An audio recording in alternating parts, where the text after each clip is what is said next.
जय हिंद। मैं आप सभी को स्वागत करता हूं आपके YouTube channel are English defence academy पर। आज हम प्रैक्टिस करवाने वाले हैं नारेशन की कुछ क्वेश्चन। तो चलिए देखते हैं। देखिए, नारेशन की हम लोग करेंगे प्रैक्टिस सेट 1। इसमें 30 क्वेश्चन है। यह वीडियो रहेगा उस बच्चों के लिए इम्पोर्टेंट जो एसएससी सीजीएल या सीएचएसएल एमटीएस या डिफेंस में एनडीए या सीडीएस की तैयारी करना चाहते हैं। तो चलिए देखिए, हम लोग देखते हैं क्वेश्चन नंबर फर्स्ट। और सभी क्वेश्चन को देखिए हम लोग ऑप्शन के थ्रू बनाने का कोशिश करेंगे। ऑप्शन के थ्रू बनाने में ठीक रहता है। तो देखिए क्वेश्चन नंबर फर्स्ट में लिखा गया है Raj said where is she going. तो सबसे पहले देखिए, अगर डायरेक्ट नारेशन की आर भी अगर पास्ट में होता है तो आर एस की टेंस बदल जाता है। तो यहाँ देखिए सेड पास्ट में है तो आगे बदल जाएगा। तो पास्ट में होगा तो चलिए सारे ऑप्शन में पास्ट है। लेकिन जब डायरेक्ट नारेशन की आर एस की बात अगर इंट्रोगेटिव होता है और इंट्रोगेटिव में भी अगर उसका शुरुआत कोई डब्ल्यू एच वर्ड से होता है तो कॉमा इन्वर्टेड कॉमा के बदले उसी डब्ल्यू एच वर्ड का प्रयोग करते हैं, डेट का कभी नहीं। तो ऑप्शन नंबर ए में देखिए डेट है, बी में भी देखिए डेट लगा दिया है और डी में भी देखिए डेट लगा दिया है। इसलिए क्या हो जाएगा, option number C will be right answer. क्या हो जाएगा, option number C will be right answer. यानी क्वेश्चन नंबर 1 का आंसर हो जाएगा सी। चलिए आगे देखिए question number second. Question number second में लिखा गया है Richard said where does she live. तो एक चीज़ और याद रखिएगा कि जब डायरेक्ट नारेशन की आर एस की बात अगर इंट्रोगेटिव होता है तो आर वी को हमेशा आस्ट में चेंज करते हैं। तो इस अनुसार से देखोगे तो ऑप्शन नंबर ए कटेगा और ऑप्शन नंबर बी इसलिए कटेगा क्योंकि देखिए डेट लगा दिया गया है। तो इसमें देखिए अब ऑप्शन नंबर सी और ऑप्शन नंबर डी में बताइए कौन होगा। तो यहाँ देखिए जब डायरेक्ट नारेशन की आर भी अगर प्रेजेंट इंडिफिनिट में है तो उसका इनडायरेक्ट बनाते समय उसे पास्ट इंडिफिनिट में चेंज करेंगे। देखिए पास्ट इंडिफिनिट ऑप्शन सी और ऑप्शन डी भी है। लेकिन देखिए ध्यान रखिएगा कि अगर वो इंट्रोगेटिव होता है तो उसका इनडायरेक्ट बनाते समय उसे असर्टिव में चेंज कर दिया जाता है, जो कि ऑप्शन नंबर डी को नहीं किया है। इसीलिए हो जाएगा option number C will be right answer. चलिए आगे देखिए हम लोग सारे क्वेश्चन को बाई ऑप्शन से बनाएंगे क्योंकि एग्जाम में जब क्वेश्चन आता है तब बाई ऑप्शन बनाने से ही आपका रिजल्ट होगा। क्योंकि एक का क्वेश्चन को अगर चेक करोगे पूरा बनाओगे नियम से तो फिर आपसे जल्दी बन नहीं पाएगा। यहाँ देखिए लिखा गया Dilip said where is the station. तो यहाँ पर भी देखिए क्वेश्चन मार्क है यानी इंट्रोगेटिव है। तो सबसे पहले कॉमा इन्वर्टेड कॉमा के बदले उसी वेयर का प्रयोग करेंगे। चलिए सभी में वेयर का प्रयोग किया गया है और ईज है तो बाज होगा। तो ऑप्शन नंबर ए इसलिए नहीं होगा क्योंकि देखिए बाज तो किया है लेकिन इसको इंट्रोगेटिव ही छोड़ दिया है। और ऑप्शन नंबर सी या डी इसलिए नहीं होगा क्योंकि आर भी को हमेशा किस में चेंज किया जाता है, आस्ट में। जब डायरेक्ट नारेशन की आर एस के बाद इंट्रोगेटिव होता है तो जो आर भी होता है इसको हमेशा आस्ट में चेंज करेंगे। तो आस्ट कहाँ किया है, ऑप्शन नंबर बी में। यानी क्वेश्चन नंबर 3 का option number B will be right answer. चलिए आगे देखिए क्वेश्चन नंबर 4। क्वेश्चन नंबर 4 का आंसर बताइए आप लोग। देखिए क्वेश्चन नंबर 4 में लिखा गया ही सेड टू हर भाई didn't you put on the brake. तो इसको बनाते समय सबसे पहले देखिए काटना सीखो तो ये कटेगा क्योंकि आर भी को हमेशा आस्ट में चेंज करेंगे। तो देखिए आस्ट में किया गया है और यहाँ देखिए अगर कोई डब्ल्यू एच वर्ड से शुरुआत होता है तो कॉमा इन्वर्टेड कॉमा के बदले हम लोग उसी डब्ल्यू एच वर्ड का प्रयोग करते हैं और उस डब्ल्यू एच वर्ड के साथ दोबारा डेट नहीं लगेगा। तो यहाँ देखिए डेट लगा दिया इसलिए नहीं होगा। ऑप्शन नंबर सी या डी में देखिए ठीक है यहाँ तक। लेकिन देखिए यहाँ अगर आपको पास्ट इंडिफिनिट है तो पास्ट इंडिफिनिट को पास्ट परफेक्ट में चेंज करते हैं और पास्ट परफेक्ट में चेंज करेंगे तो क्या हो जाएगा, option number C will be right answer. चलिए आगे देखिए क्वेश्चन नंबर 5। क्वेश्चन नंबर 5 में लिखा गया she he said will you be there tomorrow. तो ये भी देखिए इंट्रोगेटिव है। तो जब डायरेक्ट नारेशन की आर एस की बात की शुरुआत अगर डायरेक्ट एक्जुलरी वर्ब से होता है तो कॉमा इन्वर्टेड कॉमा के बदले ईफ या वेदर का प्रयोग करते हैं। तो चलिए इसका ऑप्शन नंबर डी कटेगा क्योंकि यहाँ डेट लगाया है। और option number A B C यहाँ देखिए ईफ और यहाँ वेदर का प्रयोग किया है। लेकिन याद रखिएगा कि उसे असर्टिव में चेंज करेंगे। तो असर्टिव में यहाँ भी चेंज है, यहाँ भी चेंज है। तो देखिए अगर टुमारो रहता है तो टुमारो को हम लोग द नेक्स्ट डे में चेंज करते हैं। तो द नेक्स्ट डे में कहाँ चेंज किया गया, एक ही ऑप्शन है जहाँ किया गया है, ऑप्शन नंबर ए। क्योंकि जब डायरेक्ट नारेशन की आर भी पास्ट में होता है और आर एस की वाक में अगर कोई निकटतम सूचक शब्द आया रहता है तो उसे दूरी सूचक शब्दों में चेंज कर देते हैं। जैसे टुमारो होगा तो टुमारो को करेंगे तो द नेक्स्ट डे होगा, यस्टरडे को करेंगे तो द प्रीवियस डे होगा, दिस को डैट में करेंगे, दीज को दोज में, हेंस को देंस में, नाउ को देन में, अगो को बिफोर में। तो क्वेश्चन नंबर 5 का आंसर क्या हो जाएगा, option number A will be right answer. चलिए आगे देखिए क्वेश्चन नंबर 6। क्वेश्चन नंबर 6 में लिखा गया she said to me do you know Jack. ये भी देखिए आपका इंट्रोगेटिव है। तो इंट्रोगेटिव है तो डैट तो होगा नहीं, ऑप्शन नंबर सी पहले कटेगा, और टोल्ड भी नहीं होगा। अब देखिए लड़ाई है किसमें, बी और डी में। तो बी और डी में चलो ठीक है यहाँ तक। लेकिन देखिए जब डायरेक्ट नारेशन की आर एस की वाक में अगर कोई सेकेंड पर्सन है तो आर भी के सब्जेक्ट के अनुसार चेंज हो जाए, आर भी का ऑब्जेक्ट के अनुसार चेंज होगा। तो यू है तो किसके पास जाएगा, मी के पास। तो मी के पास जाएगा तो मी का क्या होगा, आई। तो क्या जाएगा, option number D will be right answer. चलिए आगे देखिए क्वेश्चन नंबर 7।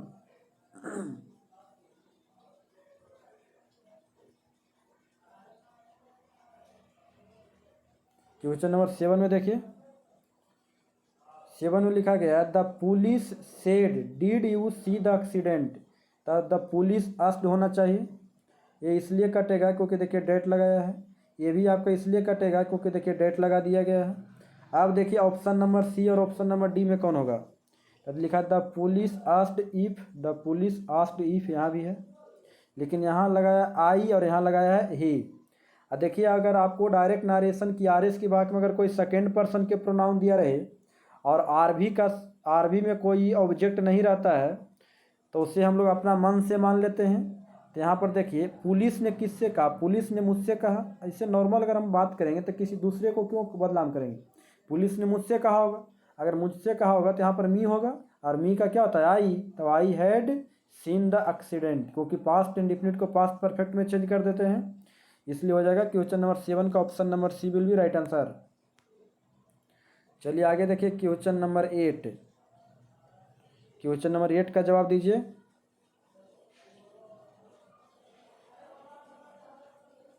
क्वेश्चन नंबर 8 में लिखा गया है she said when shall I know the result of the test. तो यहाँ भी देखिए आपका इंट्रोगेटिव है और भेन से शुरू किया गया। तो भेन क्या, WH वर्ड है। तो देखिए कि इसमें भेन को रहने दिया है। तो 2 ऑप्शन को तो हम लोग डायरेक्ट, 3 ऑप्शन तो डायरेक्ट काट सकते थे। कैसे, क्योंकि देखिए भेन है तो भेन के साथ डेट नहीं लगेगा। यहाँ देखिए भेन है लेकिन टोल्ड किया है, और जब डायरेक्ट नारेशन की आर एस की वाक अगर इंट्रोगेटिव होता है तो आर भी आपको हमेशा आस्क्ड में बदलेगा, इसलिए वो कटेगा। तो इसका direct option number D will be right answer, क्योंकि 3 ऑप्शन कट गया तो एक ही ना होगा, तो कौन हो जाएगा, डी। चलिए आगे देखिए क्वेश्चन नंबर 9। क्वेश्चन नंबर 9 का आंसर बताइए आप लोग। 9 में लिखा गया व्हाट शैल आई से मदर सी सेड। ये भी देखो इंट्रोगेटिव है, और इंट्रोगेटिव है तो इससे बताइए कौन होगा। तो सी सेड को लाइए आगे, और ये देखिए माई जो मदर है इसी को हम लोग बनाएंगे, क्या बनाएंगे, इसका ऑब्जेक्ट मानेंगे। तो बताइए इसका आंसर क्या होगा। She asked her mother what she should say, ये टोल्ड वाला तो होगा नहीं। और यहाँ देखिए भाट है तो डेट लगाया है, और यहाँ देखिए डेट लगाया, तो 3 ऑप्शन तो डायरेक्ट आपका कट गया था, जिसका क्या हो जाएगा, option number A will be right answer.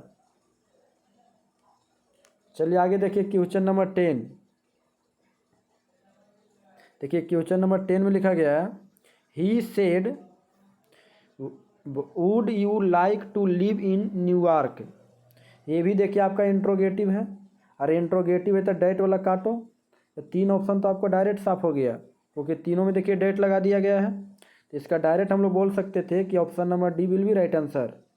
आप खुद देखिए कि ऑप्शन से बनाने पर कितना जल्दी बन जाता है, बन जाता है कि ना। इसीलिए आप लोग ऑप्शन से बनाने का कोशिश कीजिएगा। आगे देखिए क्वेश्चन नंबर 11 लिखा गया Rahul said are these mangoes sweet. तो पहले खोजो कि दीज को दोज कहाँ किया है, क्योंकि दीज है तो दीज को दोज में बदल दिया जाएगा। तो दीज को दोज कहाँ किया, यहाँ नहीं किया, इसलिए काटो, इसको भी काटिए, इसको भी काटिए। तो option number C will be right answer हो जाएगा, क्योंकि जब डायरेक्ट नारेशन की आर एस की वाक्य में अगर दीज होता है तो उसे दोज में बदल दिया जाता है। तो एक ही तो ऑप्शन है। चलिए आगे देखिए क्वेश्चन नंबर 12।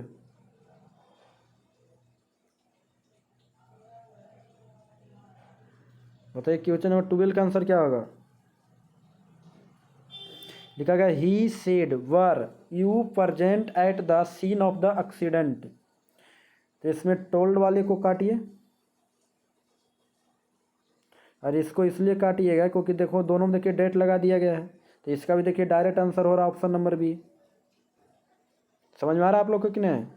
अगर नहीं समझ में आएगा तो आप लोग कमेंट बॉक्स में कमेंट कर दीजिएगा। जैसे देखिए अगर आपको क्वेश्चन नंबर 12 नहीं समझ आया तो क्वेश्चन नंबर 12 लिख कर आप वहाँ कमेंट में लिख दीजिएगा सर मुझे समझ में नहीं आया, और कहाँ नहीं समझ में वो भी लिख दीजिएगा, हम आपको एक्सप्लेन कर देंगे। चलिए आगे देखिए क्वेश्चन नंबर 13। लिखा गया ही सेड टू मी भाई do you want to go home. तो यहाँ पर भी देखिए कि भाई आया है तो डेट वाला तो होगा नहीं, तो ये भी काटो, ये भी काटो। और यहाँ पर देखिए भाई के साथ फिर इफ नहीं लगेगा, क्योंकि जब डायरेक्ट नारेशन की आर एस की बात अगर स्टार्टिंग कोई WH वर्ड से होता है तो कॉमा इन्वर्टेड कॉमा के बदले उसी WH वर्ड का प्रयोग करते हैं। तो 13 का आंसर क्या हो जाएगा, option number D will be right answer. चलिए आगे देखिए 14।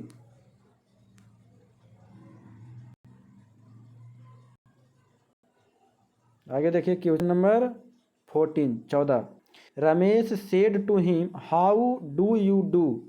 तो यहाँ भी देखिए हाउ से शुरू हुआ है तो हाउ होना चाहिए। चलिए तो ऑप्शन नंबर ए को इसलिए काटो क्योंकि टोल्ड है, और ऑप्शन नंबर सी बी। अब यहाँ पर देखिए यू है तो यू जाएगा किसके पास, हिम के पास। तो हिम का क्या हो जाएगा, ही हो जाएगा। ये दो ऑप्शन ऐसे भी कट गया, तो इसका आंसर क्या हो जाएगा, option number B will be right answer. जिस नियम से हम आप लोग को बता रहे हैं इसी नियम को आप लोग फॉलो कीजिए तब रिजल्ट होने वाला है। और एक को चेक कीजिएगा ना तो बनेगा भी नहीं, इसीलिए क्वेश्चन को देखिए और आंसर मारिए। चलिए आगे देखिए क्वेश्चन नंबर 15। लिखा गया he said how can I help in these circumstances. तो इसमें भी देखिए कि दीज को दोज कहाँ किया है, तो दीज को दोज यहाँ नहीं किया इसलिए कटेगा, ये भी कटेगा। और देखो एक यहाँ किया ऑप्शन नंबर डी में, लेकिन यहाँ देखो टोल्ड किया इसलिए कट जाएगा। तो इसका क्या हो जाएगा, option number B will be right answer. कितना जल्दी आंसर पकड़ा जाता है। चलिए आगे देखिए क्वेश्चन नंबर 16। क्वेश्चन नंबर 16 में देखिए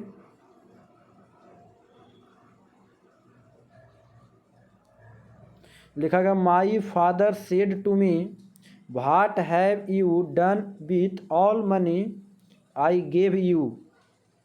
तो ये भी इंट्रोगेटिव है तो कॉमा इन्वर्टेड कॉमा को मतलब उसी भाट का प्रयोग करेंगे। तो ये भी कटेगा क्योंकि आर भी हमेशा आस्क्ड में चेंज होगा। चलिए यहाँ देखिए लिखा गया my father asked me what I had done with all the money. ठीक है, लेकिन यहाँ देखिए अगर पास्ट इंडिफिनिट है तो पास्ट इंडिफिनिट को हम लोग पास्ट परफेक्ट में चेंज करेंगे। पास्ट इंडिफिनिट किस में चेंज होगा, पास्ट परफेक्ट में, जो कि यहाँ नहीं किया है। तो यहाँ देखिए लिखा गया my father asked me what I had done with all the money that he had given me. तो इसका आंसर क्या हो जाएगा, option number C will be right answer. चलिए आगे देखिए क्वेश्चन नंबर 17 का जवाब दीजिएगा आप लोग।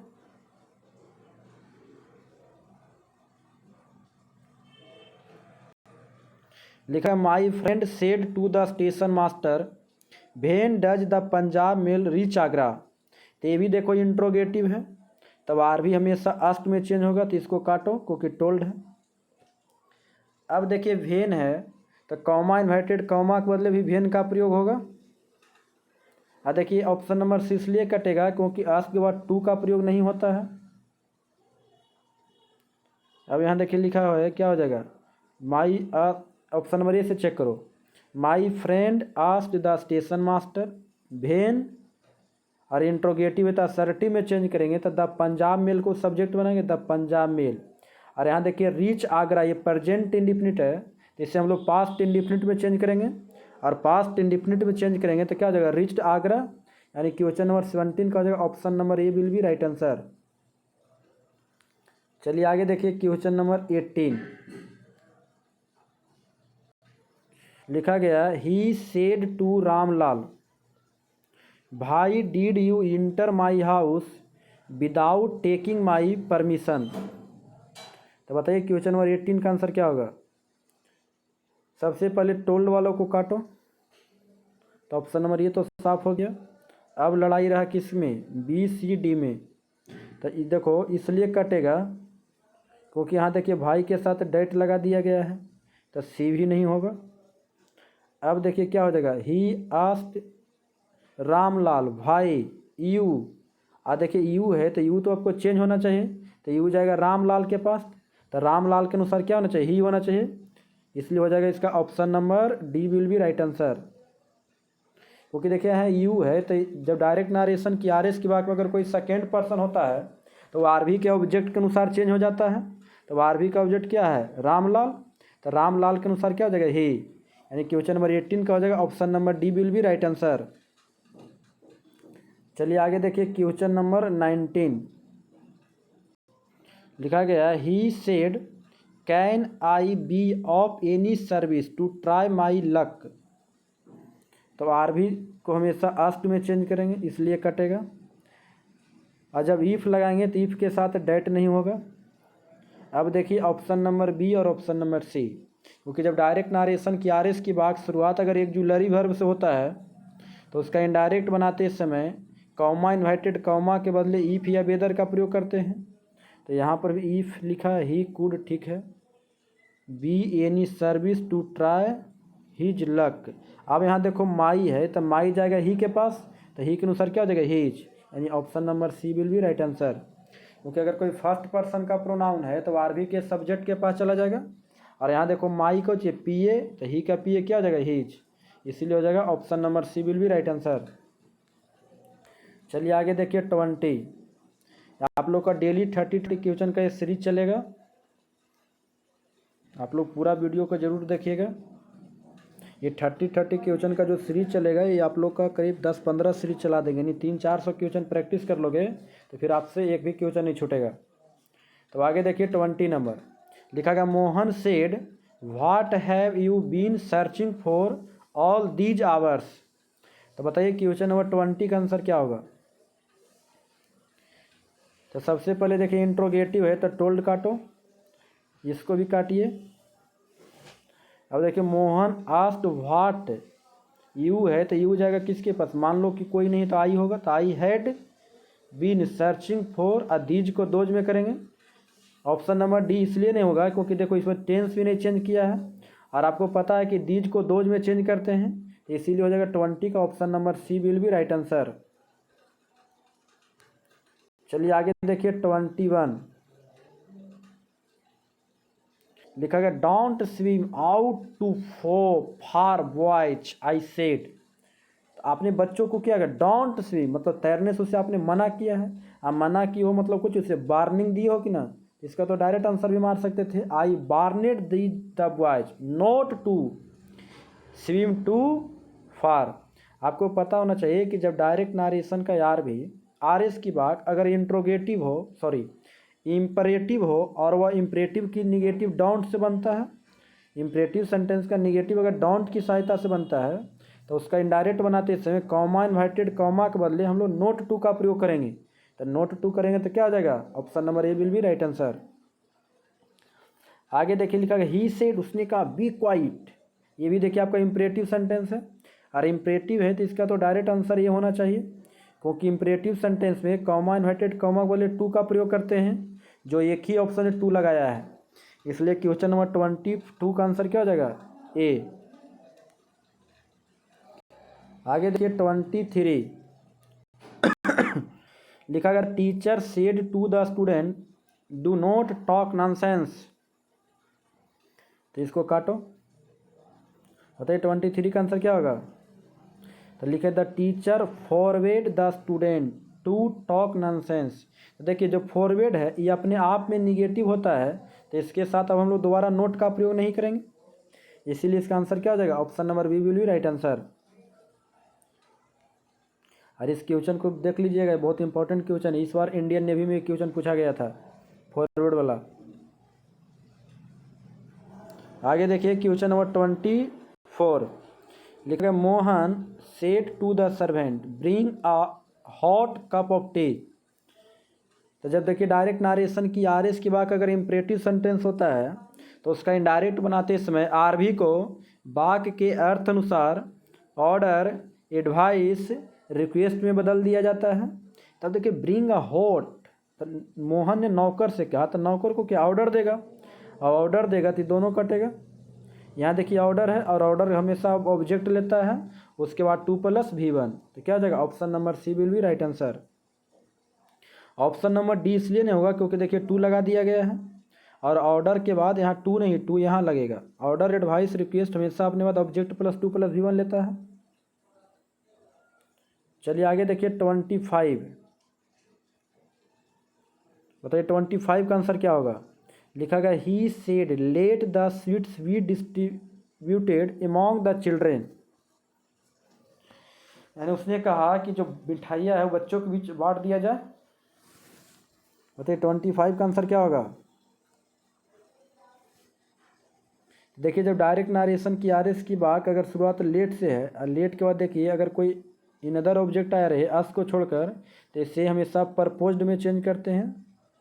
ये दोनों को काटो, तो यहाँ देखिए परपोज्ड आया है, यहाँ भी देखो परपोज्ड है, लेकिन कॉमा इन्वर्टेड कॉमा के बदले डेट का प्रयोग करते हैं, तो यहाँ देखिए डेट नहीं इसलिए कटेगा, तो क्या जगह option number D will be right answer. क्योंकि जब डायरेक्ट नारेशन की आर एस की बात अगर इम्परेटिव सेंटेंस हो और वह लेट पर आधारित इम्परेटिव सेंटेंस होता है तो हम लोग कॉमा इन्वर्टेड कॉमा के बदले डेट का प्रयोग करते हैं। आगे देखिए 26 लिखा गया my father said to me speak the truth and be noble. ये भी देखिए आपका इम्परेटिव है, तो इम्परेटिव है तो बताइए इसका क्या होगा। माई फादर ने मुझसे कहा, यानी मेरे पापा ने मुझसे कहे कि स्पीक द ट्रूथ, सत्य बोलो, एंड बी नोवेल, तो हमेशा नोवेल रहोगे, अवॉइडेड किए जाओगे। तो बाबू ये बताइए कि पिताजी किसी को कहते थोड़ी हो ना, सलाह देते हैं, और सलाह देते हैं तो आर बी को हमेशा एडवाइस में चेंज करेंगे, तो क्या हो जाएगा option number D will be right answer. आगे देखिए 27 में लिखा गया he said to me please lend me your fountain pen. देखिए अगर आपको डायरेक्ट नारेशन की आर एस की बात में अगर प्लीज या काइंडली है तो समझ जाएंगे वो रिक्वेस्ट किया गया है, तो आर बी को हमेशा रिक्वेस्ट में चेंज करेंगे। तो इसको काटो, इसको काटो। अब देखो कि ऑप्शन नंबर बी और सी में कौन होगा, बी और डी में। तो बी में लिखा गया he requested me to lend me, तो यहाँ देखिए मी है तो मी को आपको चेंज करना पड़ेगा, क्योंकि मी है तो मी जाएगा किसके पास, ही के पास, तो ही के अनुसार हिम होना चाहिए, इसलिए ऑप्शन नंबर सी भी आपका ख़त्म हो गया। तो क्या जाएगा option number D will be right answer. आगे देखिए 28 में लिखा गया he said let us go for the morning walk. यहाँ पर देखिए अभी लेट के बाद अस आया है, तो क्या करेंगे, प्रपोज्ड अस वो तो हटेगा, प्रपोज्ड अस, प्रपोज डेट, और लेट है तो डेट देखेंगे, तो डेट कहाँ है, ऑप्शन नंबर सी में है। आगे देखिए 29, यहाँ भी देखिए आपको प्लीज है, और प्लीज है तो आर बी को हमेशा किस में चेंज करेंगे, रिक्वेस्ट में। तो देखिए रिक्वेस्ट में कहाँ किया गया, एक ही ऑप्शन तो है जहाँ रिक्वेस्ट है, 29 का एक ही ऑप्शन है जहाँ देखिए रिक्वेस्ट है। आगे देखिए 30 का आंसर क्या होगा, लिखा गया Ritul said alas I am ruined. तो रितु ने कहा अल्लास मैं बर्बाद हो गया, तो देखिए बर्बाद हो गया तो सेड होगा नहीं, क्राइड विथ ग्रीफ। यहाँ पर पहले देखो कि ई जे मार है तो बाज बियर में चेंज होना चाहिए, तो बाज बियर कहाँ किया गया है, ये कटेगा। अब बताइए कि ऑप्शन नंबर सी और डी में कौन होगा? तो डी देखिए आपका इसलिए नहीं होगा क्योंकि डी में देखिए शेड ही रहने दिया गया है। तो बर्बाद हुआ तो कोई क्राई करता है कि नहीं, चिल्लाता है कि ना? तो क्या हो जाएगा? क्राइड विथ ग्रीफ, मतलब ग्रीफ के साथ चिल्लाया कि हे मैं बर्बाद हो गया। तो क्या हो जाएगा? Option number C will be right answer.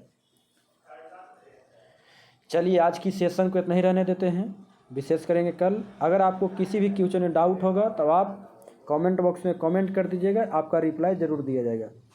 ठीक है, तो आज की क्लास को इतने रहने दो।